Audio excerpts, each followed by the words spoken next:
The Holy Gospel according to St. Matthew, the 25th chapter. When the Son of Man comes in his glory, and all the angels with him, then he will sit on the throne of his glory. All the nations will be gathered before him, and he will separate people one from another, as a shepherd separates the sheep from the goats. And he will put the sheep at his right hand, and the goats at his left. Then the king will say to those at his right hand, "Come, you that are blessed by my Father, inherit the kingdom prepared for you from the foundation of the world. For I was hungry, and you gave me food. I was thirsty, and you gave me something to drink. I was a stranger, and you welcomed me. I was naked, and you gave me clothing. I was sick, and you took care of me. I was in prison, and you visited me." Then the righteous will answer him, "Lord, when was it that we saw you hungry and gave you food, or thirsty and gave you something to drink? And when was it that we saw you a stranger and welcomed you, or naked and gave you clothing? And when was it that we saw you sick or in prison and visited you?" And the king will answer them, "Truly I tell you, just as you did it to one of the least of these who are members of my family, you did it to me." Then he will say to those at his left hand, "You that are accursed, depart from me into the eternal fire prepared for the devil and his angels. For I was hungry, and you gave me no food. I was thirsty, and you gave me nothing to drink. I was a stranger, and you did not welcome me. Naked, and you did not give me clothing. Sick and in prison, and you did not visit me." Then they also will answer, "Lord, when was it that we saw you hungry or thirsty, or a stranger or naked, or sick, or in prison, and did not take care of you?" Then he will answer them, "Truly I tell you, just as you did not do it to the one of the least of these, you did not do it to me. And these will go away into eternal punishment, but the righteous into eternal life." The Gospel of the Lord. Thanks be to God.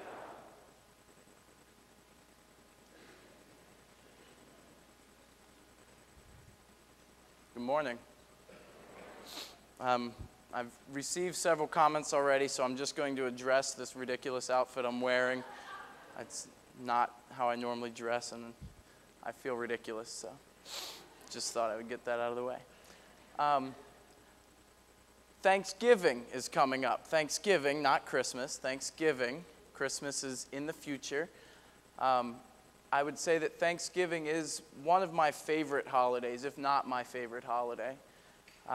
It's the only holiday of the year that my immediate family is able to gather with my mother's and my father's families on the same holiday.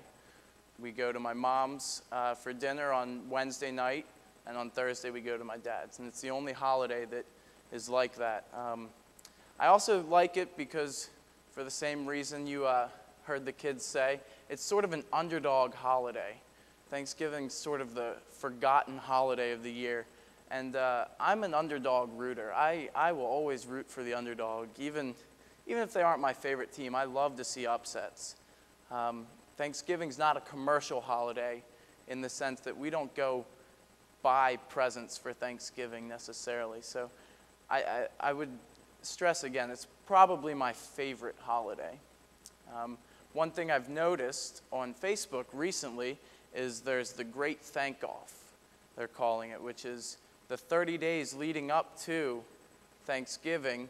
People are to post one status a day, stating something they are thankful for, which is great. It makes it known to all your friends, everybody. You can really, in 30 days, address all aspects of your life. But the one thing that gets me about that is that it sort of stresses that we're only doing this because it's Thanksgiving. And giving thanks to God especially is one thing that we really need to do all year round. In today's reading from Philippians, Paul says, "Lift everything in prayer and petition with thanksgiving to God." Everything, and always include something that you're thankful for that God has done for you lately. I'm very thankful this year. Just as Dave said, he's thankful that I'm here. I'm thankful that I'm here.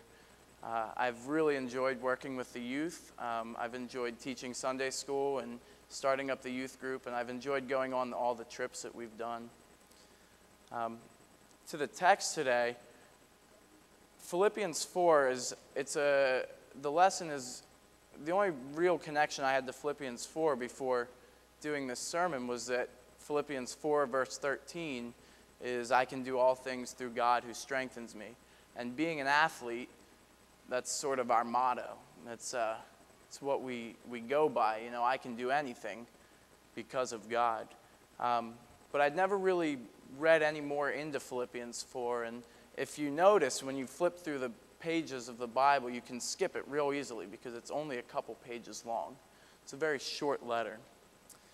But one thing I like about Philippians and Romans and Corinthians and all of Paul's letters are that I like Paul's writing. Paul is very simple, but he writes in absolutes. In Romans, he writes, love your neighbor. And that's it. It's not love your neighbor when they've loved you, or love your neighbor when you think they might need it. Or in Corinthians, he says, we cleanse ourselves from every defilement and make ourselves perfect. In Philippians, he says, rejoice in the Lord always. Again, I will say rejoice. He says, let your gentleness be known to everyone. Do not worry about anything, but in everything lift it up in prayer. And the peace of God which surpasses all understanding. And he says, whatever is true, honorable, just, pure, pleasing, commendable. He's a very absolute person. He doesn't establish limits in what he's writing. He doesn't say, let your gentleness be known to most people, or let your gentleness be known to everybody sometimes. It's very simple, which unfortunately makes it very complex, very difficult to follow. Because I think as a people, we always look for that, well, I'd forgive him, but this is just above my level. I can't forgive for this because it's just too much that I'd be forgiving. And Paul says, all the time give thanks to God. At our confirmation retreat in the beginning of October, I learned that the confirmands use a call and response to start their prayers that goes, God is great, and they respond all the time. And then you say all the time, and they say God is great. Again, very simple, but very profound. All the time, God is great. God is great all the time. Whether we are in the midst of a struggle personally or in our family, or whether we're sort of carefree and everything seems to be going our way and we're happy and everybody in our family is healthy. Whatever the situation or wherever we are in life, we need to remember that God is great all the time and that we need to thank him all the time. Again, I wasn't real familiar with Philippians 4, so I went to Pat Yanoni from our congregation, and I said, Pastor David told me that this is one of his favorite passages. And I asked him, I said, what is it about this passage from Philippians what is it that makes this one of your favorites? And he said, very simply, he said, this is how we're taught to live. In Philippians 4, Paul says, whatever is true, whatever is honorable, whatever is just, whatever is pure, whatever is pleasing, whatever is commendable, do these things. It's simple, but it is. It's what we've been taught ever since we were very young. There's a minister, Robert Fulham, who wrote a book, and some of you may have read it, All I Really Need to Know I Learned in Kindergarten. And it's a collection of essays, with the title essay being just that, All I Really Need to Know I Learned in Kindergarten.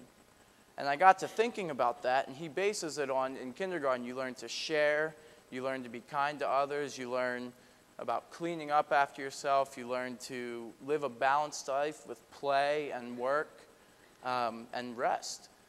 And I got to thinking about it, and I thought, we could retitle that, All I Really Need to Know I Learned from Paul.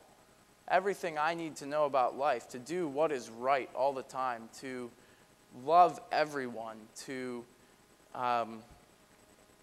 to love everyone all the time, to rejoice in the Lord always, is all stuff that we, again, have been taught in Sunday school from the time we're very, very young.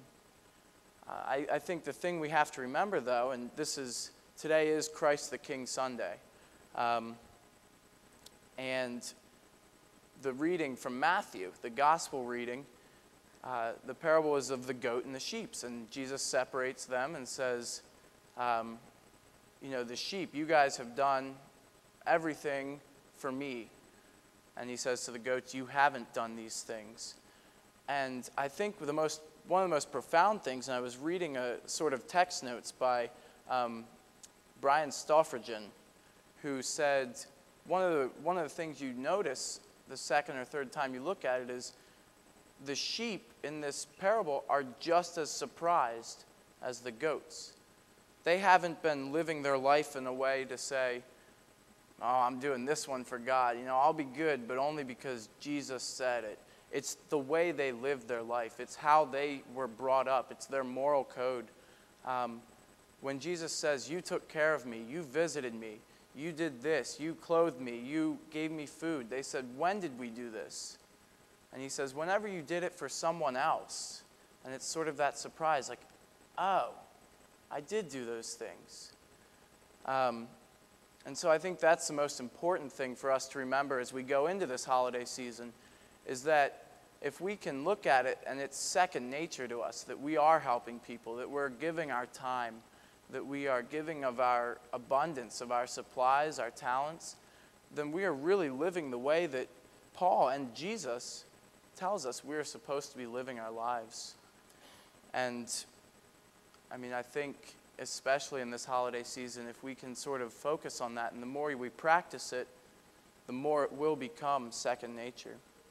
So I guess I would say, to finish things up, rejoice in the Lord always. Again, I will say rejoice. And if I say God is great, you would say, and if I said all the time, you would say, God is great. Amen.